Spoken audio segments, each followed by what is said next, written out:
So Molly, it's not technically your first time playing for Tottenham, but how much are you enjoying the Spurs setup as a WSL player? Yeah, I mean, I've done full circle, but I'm just really enjoying my time at the club. The environment is just what I need. Everybody's just so caring, generous, and it's just a family feel, and I think that's coming out in our performances at the moment. We've had so far a successful season, and long may it continue, but I'm just like really lucky and thankful that Spurs came in to, you know, make me their player. So the first stint you had with the club, you were under 10s? Yeah. Is that right? You look like you're having an absolute ball. I mean, there's silverware, there's a captain's armband. What are your favourite sort of memories from that time?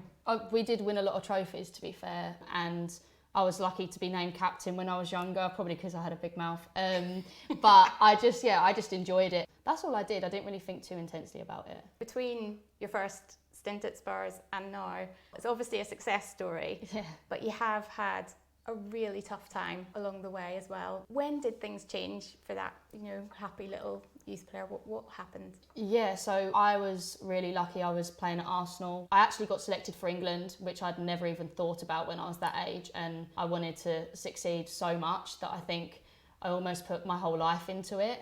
I got selected for an international fixture and I got injured, and I didn't really know how to react to everything. My head just went. I just wanted to go and train and play, but I wasn't allowed to. I was only 14, and I think when you're so young, you don't even know how to express yourself. I knew something wasn't right, but I'd never really accepted that in my own head. My mum definitely knew. She knows me very well, and she was the one that sent me to the doctors literally holding my head. They told me that I was diagnosed with anorexia nervosa. I hadn't really ever heard of it. Anorexia and body dysmorphia is an incredibly complex thing. How did it manifest itself for you sort of day to day? The way I've described it to people is if there was somebody on my shoulder. I called her Anna because my counsellor at the time told me to write to her. It made me realise that it was somebody, it wasn't me. It wasn't me that was thinking it, somebody else was doing it to me and controlling me. And I know it sounds wrong, but she did make me do things that I will regret for the rest of my life and say things that I would never have ever said to that person. That kind of illness, it controls you so intensely that you don't really know yourself. And that's how I felt at the time. I didn't know who I was. I didn't know what was going on. I just felt like this thing on my shoulder was literally telling me the calories in things, the fat content. So I'd make sure that I didn't eat enough, and I'd make sure that everybody else ate more than me. And that's kind of how I did my life. For ages, it was like this voice just in my ear 24/7, and it was really draining. What way did it affect your relationships at the time? Because I know you're really close to your younger brother. I mean, he's even your housemate, so you get on pretty well. But back then, how were things with your family? My family are my people, and they're the ones that got me through it, and still are just the best people to have around. And my brother, obviously, he's not just my best mate, he's my hairdresser and my makeup artist. And he's great, and he's obviously the perfect person to have around. And he's younger, and I think even at the time of the anorexia, he didn't really know what was going on. We look back now and know it was a time that we'll forget, of course, but at the same time, it's one that kind of formed our relationship and formed our whole family, really. This photograph of you on holiday with your wee brother, talk us through what you see now when you look at that picture. Hand on heart, a very ill girl, but at the time I guess I didn't really think much of it, and I don't think at that time I looked at myself and thought I was ill. I thought I was quite normal, but I definitely wasn't. Looking back, it does bring back memories, and obviously my brother's in the picture, which is pretty sweet, but that was a time where I think it was part of a turning point. And I also then was shown a picture of my teammates that I was supposed to play with the following season. And it scared me because I knew that I was nothing like them, and I knew that I wouldn't be able to compete with them, let alone an opponent at the weekend. And then I realised, I guess, that my career was kind of disappearing. I realised what was going on, and I needed to change, and I needed to try and fight the illness instead of just letting it fight me. How far down the road did your illness get, if you don't mind me asking, before you really were just like, I can't take this anymore, but you also found the strength to fight it, rather, because a lot of people obviously don't get to that point. Exactly, yeah. I think the moment was probably when I was about to be tube fed. When I speak to my parents now about it, they actually took me to the hospital for a reason. They wanted to scare me. They wanted to make me realise what was going on. Yeah. So I was obviously put on scales, and I was a really low BMI. And my parents actually were walking out the room because they wanted to make sure that I knew what was going on. The nurse actually got all of the tubes ready to tube feed me. And I remember screaming at her and saying, please, can you get off me? Like, I will do this now. I will do it. I will try and fight. And I know that sounds a bit, dramatic, but actually at that time, it was a turning point and it was a realisation. And I remember a couple of weeks after, like, it was like the first time I actually asked for food. Before that, I never asked for food. I just, threw it away pretty much. But I actually asked for a meal. It was a big moment for not just me, like everyone that went through it, my whole family. It was a massive point. So, yeah.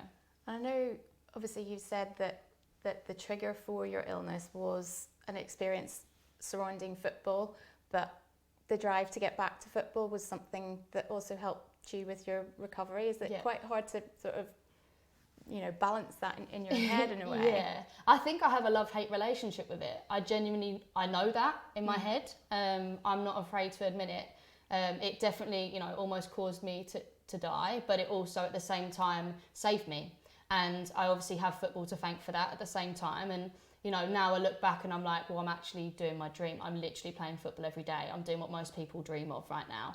And I'm so grateful for that opportunity. There's a lot of regimes in football, you do have to stick to certain training plans and diets and things. Is there anything that you're careful around just to protect yourself now? I don't weigh myself. I don't believe in it. I think I spoke about it on the podcast recently. I just think that as long as I'm physically able to train and play 90 minutes, that's the most important thing. If I'm okay and I feel good in my own body, that's the ideal part.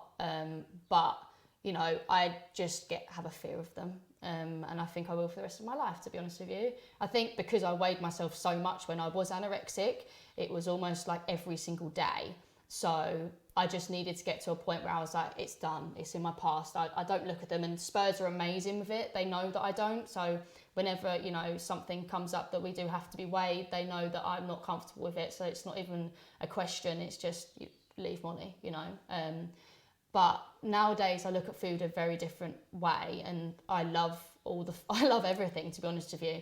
And I just enjoy, cooking and baking and trying new things, and that's the way I look at food now. But I know how hard it is for people that are going through it to actually even just take like a small bit of toast or something so simple. And you haven't only spoken out about your anorexia, but also your more recent struggles with anxiety and depression. How did that feel to you when you realised something wasn't quite right for the second time in not many years? No, yeah. I obviously recovered from my anorexia when I was 19 and started to not feel myself when I was around 21, so it was quite short after when you think about it. And hand on heart, I was like, again?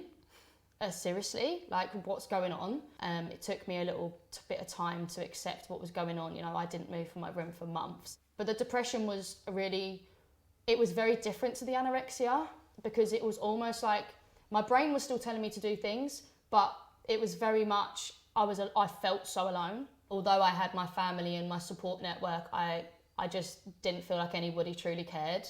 I think that battle was probably the hardest one, and I honestly had death thoughts, and I think that's when I knew that something was seriously not right. I cried a lot and I hurt myself a lot, and I think that's the one that I look back at and go, wow, like I was so low.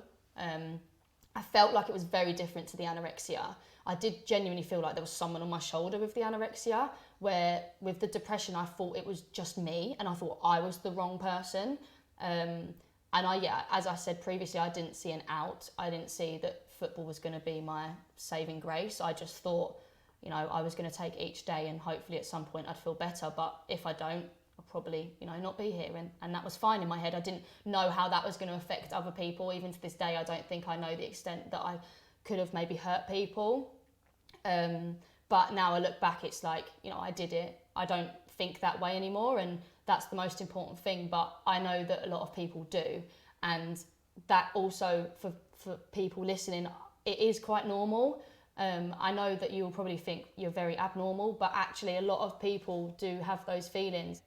But I think for sure in women's football, in sport, in any business, I think there just needs to be more acknowledgement of it. It's nothing to be necessarily ashamed of. It's just, you're struggling, and it's fine because we all do. It's not necessarily just like going, oh, are you okay? Because I think it's a lot deeper than somebody just asking you if you're okay. Because you can say yes. Yeah. And that's the whole problem. And it's an easy lie. I did it for a long time. You just tell people yes. And I think also it's another thing going through texting instead of going face to face. I think you can normally tell people's reactions when it's face to face. Texting's deceiving. You know, people can lie through text, and I think that's another thing I realised, that it's better just to ask people actually how they are instead of, you know, maybe wait a week and then text them because you're a bit shy to ask. Just ask somebody and ask how their day's been. I think it's a really easy conversation to have with someone. And, you know, we have with football, you know, you get injured, you will play every single game, you will then score a goal, you will then score an own goal. And I think that obviously there's extreme feelings and emotions when we talk about football. And I think to make sure that we have a good support network, but also a healthy environment within your club, football is a massive thing. And I think that helps. And I know at Spurs, like, I'm a wellbeing leader, and that doesn't necessarily mean I have a role. Like, that just means that I'm there. And if people want to talk, they can. And I guess, you know, the girls know my story and they know what I've been through. So they know if they needed to, they can talk to me. But it's definitely something that I think needs to be addressed, because as I said previously, it is the same as a physical injury. And I think that's what we need to make sure we get the link between, is that actually it's okay to be mentally injured, because it's not necessarily your fault if you're physically injured. So why is it your fault if you're mentally injured? It's not. So if we can make sure that, you know, people look at it the same instead of complete opposites of the spectrum, it will just make the environment and football and sport in general a lot healthier. Well, it's really nice to see you happy and healthy at the moment. Like you say, you've come full circle in so many ways coming back to Spurs. I mean, you've even had that captain's armband on again, haven't you, for a cup game? How was that? Yeah, that was an absolute honour. I was absolutely shocked by that. Rianne told me the day before, and I actually asked her what. But yeah, I was just honoured to lead that team out, and obviously it brought back so many memories of when I was younger. But I was just really proud of the girls, and I'm just really lucky to be a Tottenham player, to be honest, and very fortunate that they wanted to sign me, and I haven't really looked back since. Honestly, I really don't like off days. I don't like rest days because I love training. And that's a surprise to me, because I normally like chilling. But I just love being around the girls, and I just love being, you know, positive around them. And it's just a really healthy and nice environment to be in. So as I said, I feel very lucky. So Molly, it's part of sort of celebrating, you know, where you are now, or how your progress you've made in the last few years. You've got quite a few tattoos, I believe. Can you give us the rundown? Because I think they're all quite special. They've all got a lot of meaning for you, haven't they? I think I have 7 tattoos. This is my most recent. I actually got it the other day. It's literally a little elephant. I visited Thailand, and probably actually for an hour I didn't speak, which was impressive for my whole family. But I was just amazed by them, and I remember that they never forget anything. So it was kind of, you know, something that I looked at and thought, yeah, I like it. This was my oldest tattoo. It says, "Live the life you love the life you live." So I got it when I was pretty much anorexic. And I guess, you know, where I'm at now, I love the life you live. So that's where I'm at. The one below is my brother's date of birth, and he's actually got mine. So yeah, it kind of shows you that we're best mates. But I've got quite a few. Got an identical one with my mum on my foot that says "To the moon and back." I've got one down my spine which says "With brave wings she flies," which is obviously, you know, about what I've been through in my mental health. And yeah, I just, you know, I have writing all over my body, but I think they're all kind of relatable to myself, and they mean something in their own little way, and that's why I like them, and they're on me for life now. So Newest one? Newest one is down my side, and it says "Everything happens for a reason," but in Latin. I got that recently, actually a couple of days ago, to be honest. Yeah, really recent. So yeah, that's obviously just something I live by. I literally live by that quote. So yeah, it means something to me. We think about that picture of you on holiday in America. What, you know, you've got photos on Instagram with your teammates. You said how close you are to them. If you could show her those pictures now, would she believe how far you've come? Absolutely not. No way. And I think that's it, isn't it? You know, I look at 14-year-old Molly, and she's a very different person to who I am today. My friends can 100% tell you that. I've changed in many ways, but I'm finally like the person I want to be. So just forever thankful to have been given the opportunity, and really happy where I am. And yeah, my support network has got me where I am. So yeah.